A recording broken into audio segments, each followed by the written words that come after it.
Une baisse soudaine de 15% à 5% des prix alimentaires a bouleversé les habitudes les plus ancrées dans les marchés de Ouagadougou et des petites villes. Mais ce recul spectaculaire n'est que la partie visible d'un changement plus vaste où chaque décision publique pensée par l'équipe d'Ibrahim Traoré se répercute directement dans les paniers, les loyers et les soins des familles. Comment ce basculement touche-t-il réellement la vie quotidienne des fonctionnaires, des vendeuses de rue, des paysans? Et que nous dit-il du nouveau contrat social burkinabé? Un paysage socio-économique entier se recompose sous nos yeux, presque en silence. Cette enquête promet d'aller au-delà des slogans et des impressions rapides pour mesurer dans le détail ce qui change réellement dans la vie matérielle des ménages burkinabés. Le bénéfice principal, celui qui guide toute la suite, peut se résumer en une idée de 10 mots, comprendre comment une politique publique transforme le coût de vivre, car si les prix baissent, si les loyers s'assouplissent et si les soins deviennent accessibles, ce n'est jamais un simple hasard. Chaque pilier, agriculture, éducation, santé, logement, agit comme un levier distinct, mais leurs effets se croisent, se renforcent et parfois se neutralisent.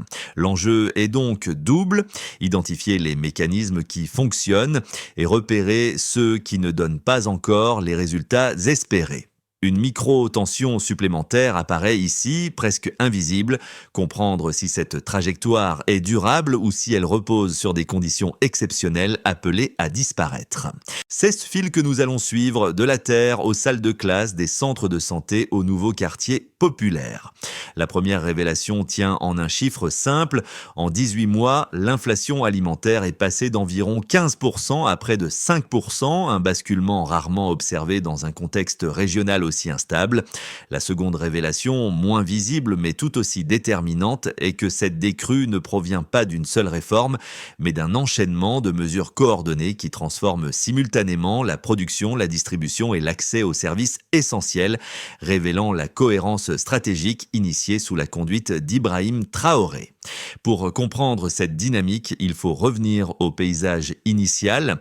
Pendant des années, les ménages burkinabés vivaient dans un équilibre précaire, coincés entre des prix alimentaires volatiles, des frais scolaires qui augmentaient chaque rentrée et des dépenses de santé capables d'engloutir un salaire en une seule visite à l'hôpital.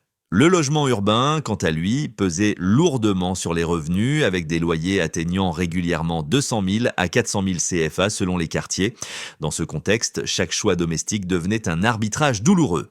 Le tournant intervient lorsque les 4 piliers, agriculture, éducation, santé, logement, cessent d'être traités comme des secteurs isolés pour devenir une architecture cohérente de réduction des dépenses. L'idée n'était pas seulement d'améliorer l'offre publique, mais de provoquer un effet de chaîne. Soutenir la production pour stabiliser les prix, alléger les coûts éducatifs pour respirer sur le budget familial, rendre les soins accessibles pour éviter l'endettement et fixer un cadre de logement abordable pour ancrer la stabilité des ménages. Ainsi, l'amélioration des revenus agricoles alimente la sécurité alimentaire qui, elle-même, réduit les dépenses quotidiennes.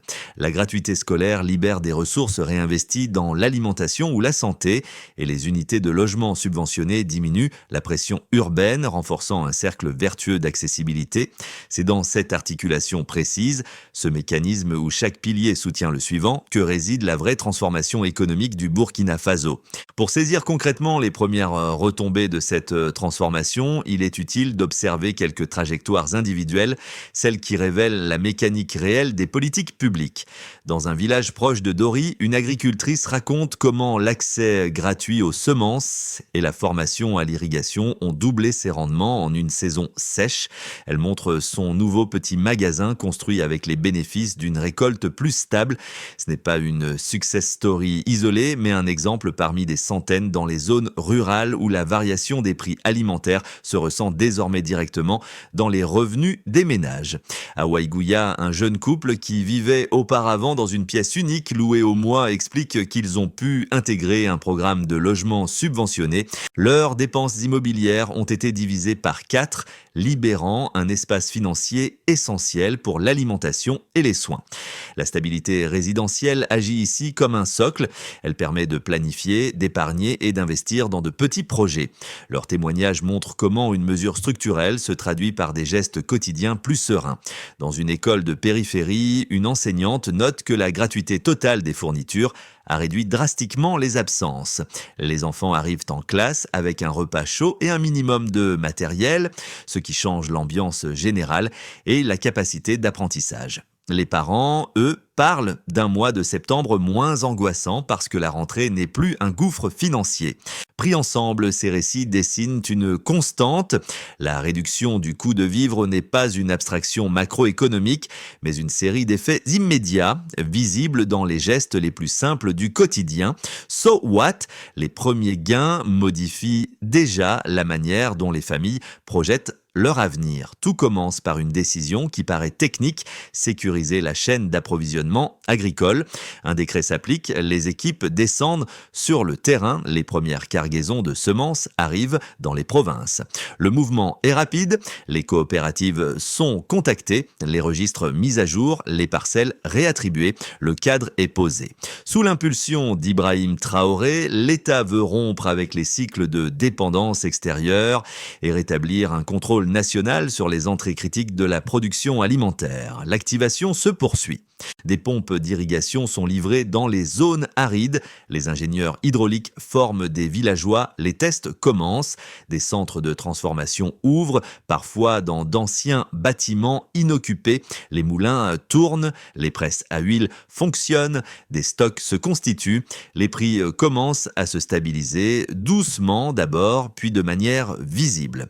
Le signal se propage jusqu'au marché de Ouagadougou. Les commerçantes remarquent que le sac de sorgho ne varie plus de 20% d'une semaine à l'autre. L'information circule. Les ménages ajustent leurs achats. Les économies redeviennent prévisibles. Arrive ensuite le point de bascule, l'apogée. Le gouvernement annonce la gratuité totale de l'enseignement primaire et secondaire, aucun frais cachés, aucun uniforme obligatoire aux frais des parents. Les écoles reçoivent directement leur dotation. Les ONG locales confirment la chute immédiate des abandons scolaires. Les directions d'établissements notent des classes plus pleines, mieux nourries, plus attentives. Des familles racontent que, pour la première fois depuis plusieurs années, elles n'ont pas dû contracter une dette en septembre. L'effet est massif. Il libère l'équivalent d'un mois de dépenses domestiques, parfois davantage. Simultanément, l'autre basculement arrive. La santé primaire devient gratuite. Les cliniques de district reçoivent leurs subventions. Les pharmacies publiques appliquent les nouveaux barèmes. Les patients entrent sans anticiper un coût à régler avant même de parler aux médecins. Le réseau d'ambulances se déploie. Les unités mobiles traitent les zones éloignées. Les vaccinations atteignent des niveaux records. Dans certaines communes, les soins maternels connaissent une hausse de fréquentation immédiate. Le risque financier diminue. La peur de la maladie comme gouffre économique recule. C'est alors que l'onde de choc gagne les villes. Les loyers étaient devenus intenables, surtout pour les jeunes familles. Le programme de logement subventionné commence à livrer ses premières unités. Les versements mensuels deviennent compatibles avec les revenus locaux. Les ménages changent de quartier. Les enfants gagnent en stabilité. Les économies se reforment. La charge mentale diminue. Ce glissement lent mais décisif restructure la vie urbaine. Le cumul produit un effet inattendu. La baisse des dépenses essentielles crée un espace respirable. Les marchés se calment. Les tensions baissent.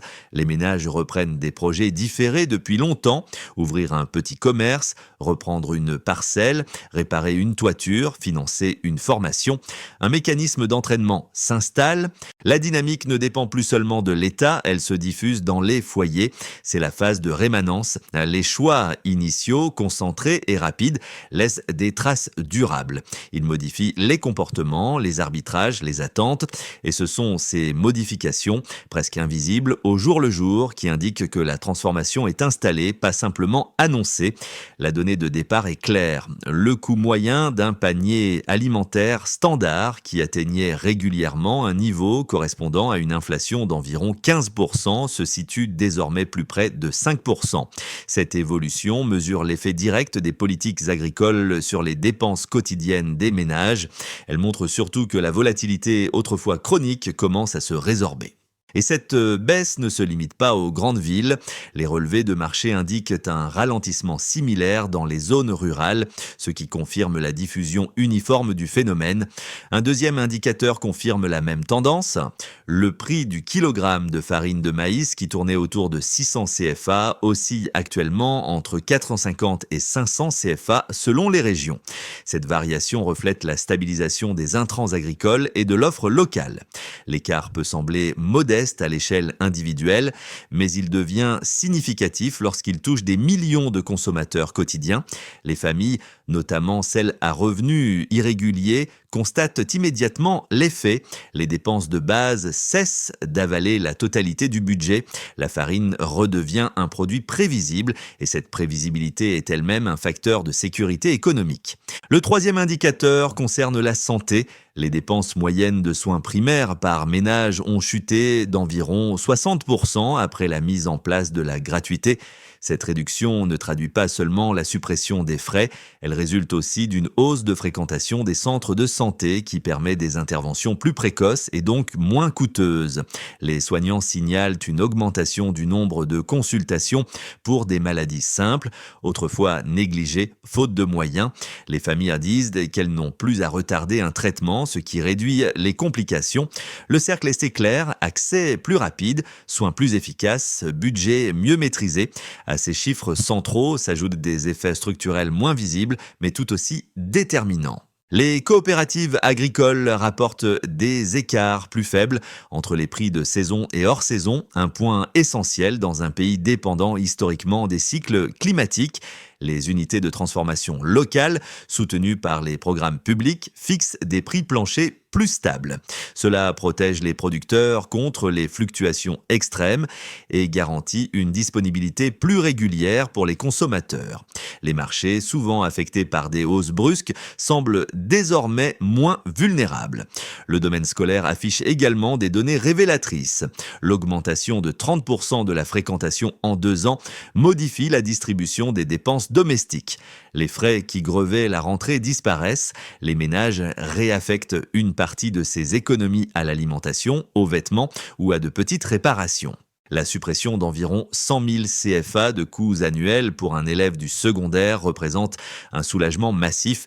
Et même si la gratuité ne s'applique pas uniformément aux dépenses annexes, l'essentiel est levé. Plus personne ne renonce à envoyer un enfant en classe pour une question d'argent.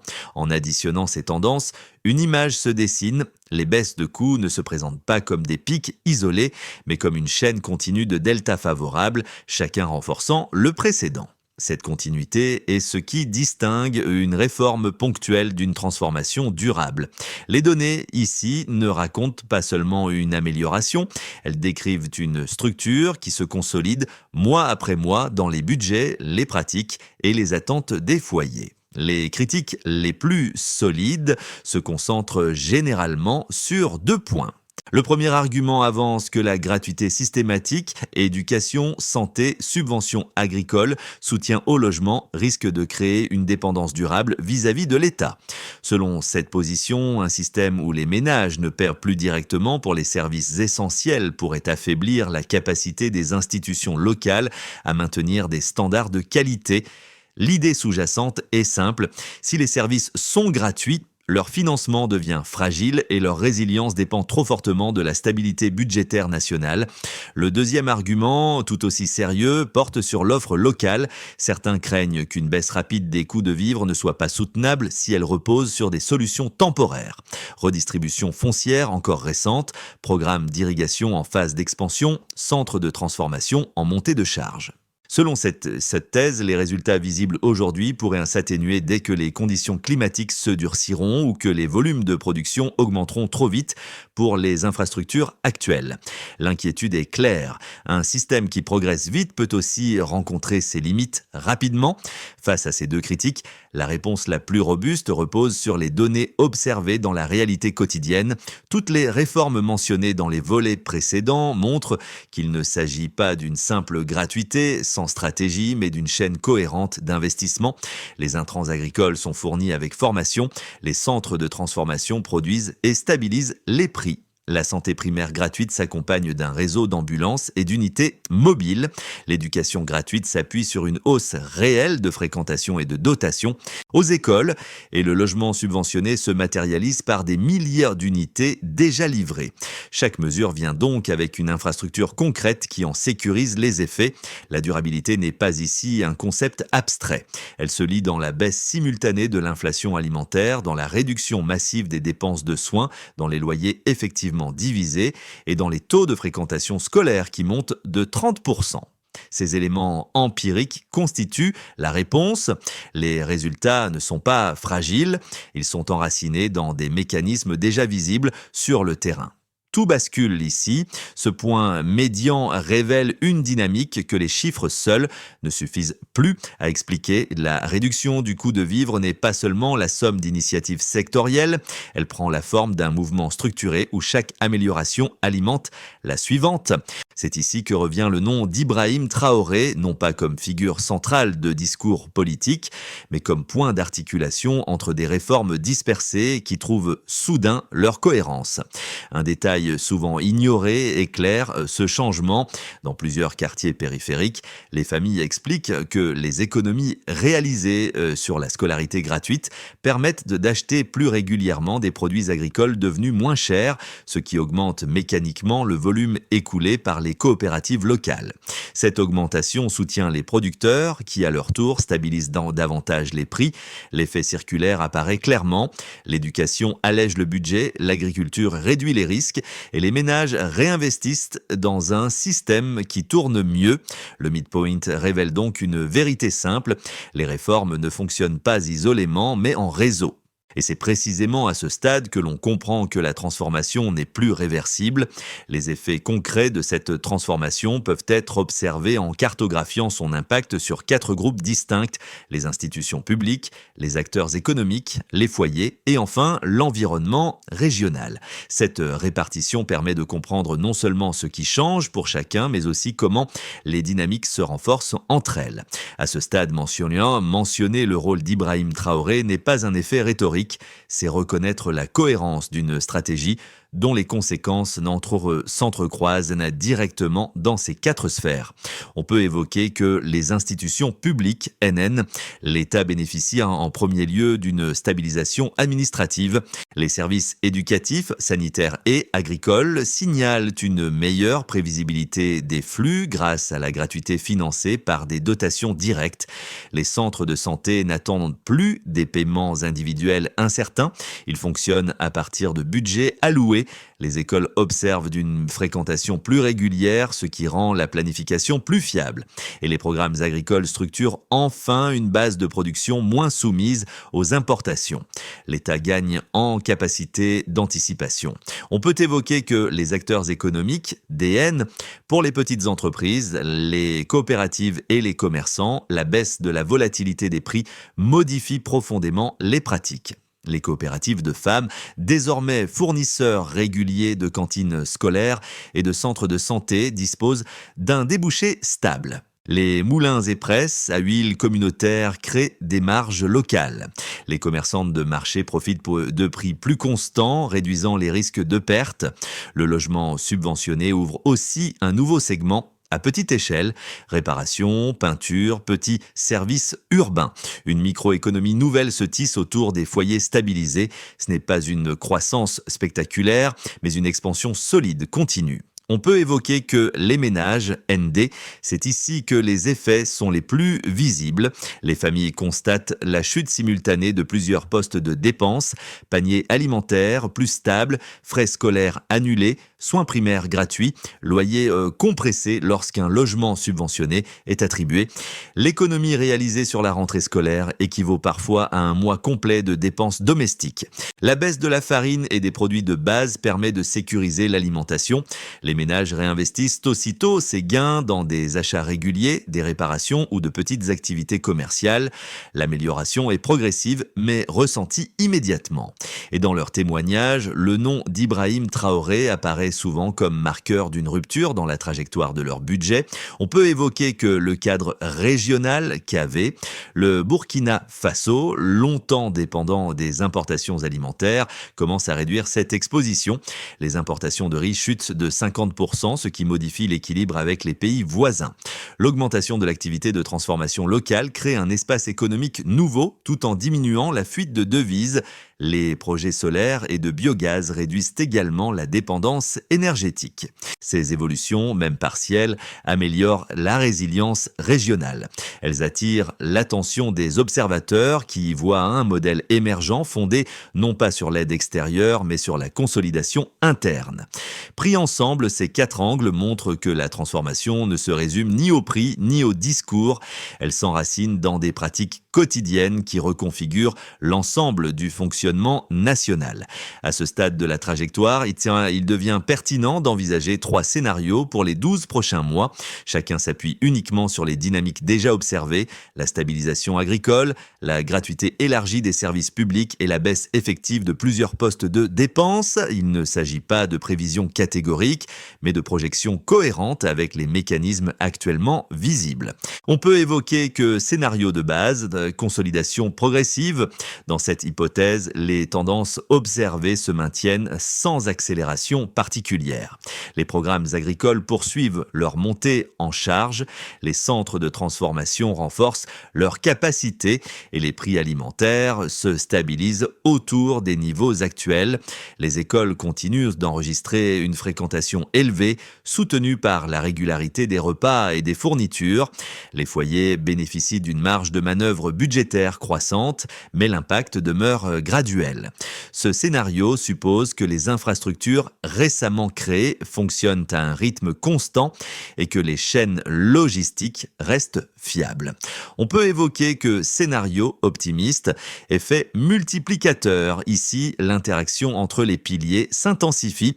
Les excédents agricoles deviennent plus fréquents, réduisant davantage la dépendance aux importations.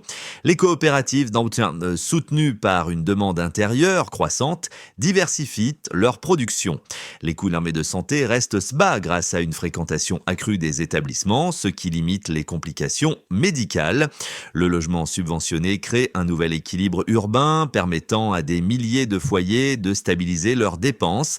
Dans cette configuration, la baisse du coût de vivre génère un cycle vertueux, consommation régulière, revenus plus prévisibles, épargne naissante, renforcement local.